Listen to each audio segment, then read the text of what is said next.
জানিয়েছে। সুতরাং নির্বাচন পরিবেশ বজায় রাখার দায়িত্ব আমরা জনগণ আপনাদের সাথে সহযোগিতা করব, কিন্তু নির্বাচন পরিবেশ বজায় রাখার দায়িত্ব প্রশাসনের। আমি আবারও বলছি এর প্রশাসনের, কারণ আমরা জনগণ আপনাদের পাশে আছি, কাছে থাকবো, সহযোগিতা করবো সুষ্ঠু নির্বাচনের জন্য। আমি গভীরভাবে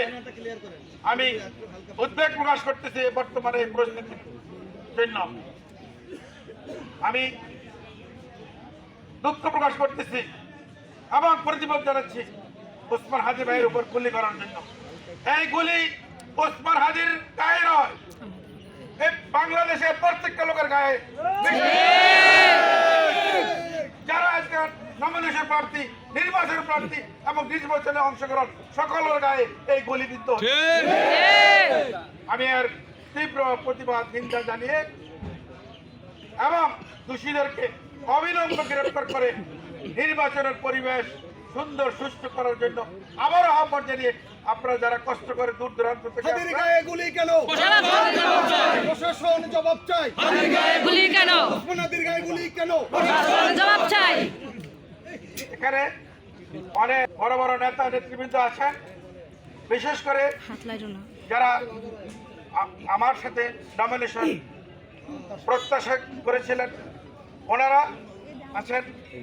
ওনাদেরকে আমি ধন্যবাদ জানিয়ে, সকলকে আমি ধন্যবাদ জানিয়ে আমি সংক্ষিপ্ত বক্তব্য শেষ করছি। আপনারা এমন কোনো কাজ করবেন না, নির্বাচনের আচরণ বিধি আছে সেটা কোনোভাবে লঙ্ঘন হয়, এটা কিন্তু আমাদের খেয়াল রাখতে হবে। যদি নির্বাচনের আচরণ বিধি আমরা লঙ্ঘন করি তার ফল আপনারা জানেন, জেল জুলুম শেষ না, আপনাদের কাঙ্ক্ষিত আমার যে নমিনেশন সেটা কেড়ে নিয়ে যাবে। সুতরাং খেয়াল রাখবেন, কেউ অতি উৎসাহী হয়ে কিছু কাজ করবে যাতে নির্বাচনের আদেশ নির্দেশের উপরে যে প্রভাব পড়ে, তাদেরকে একটা খেয়াল রাখবেন আপনারা। সবাই ভালো থাকবেন। বাংলাদেশ জিন্দাবাদ। এখানে আরেকটা সুসংবাদ আপনারা আছেন, আমাদের নেতা তারেক রহমান সাহেব আগামী 25শে ডিসেম্বর বাংলাদেশে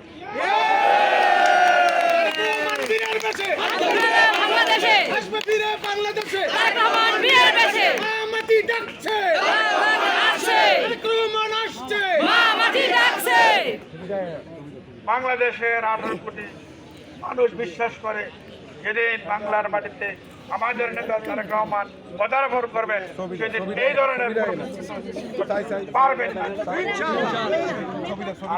আজ উনি সারা বাংলার নেত্রী, সারা বাংলাদেশের মুরব্বী, উনি অসুস্থ, ওনার জন্য দোয়া কামনা করে, দোয়া প্রার্থনা করে সকলকে ধন্যবাদ জানিয়ে আমি আমার বক্তব্য শেষ করছি। বাংলাদেশ জিন্দাবাদ, বিএনপি জিন্দাবাদ, জনাব তারেক রহমান জিন্দাবাদ, আমাদের দেশ নেত্রী বেগম খালেদা জিন্দাবাদ। সকলকে ধন্যবাদ। আসসালামু আলাইকুম।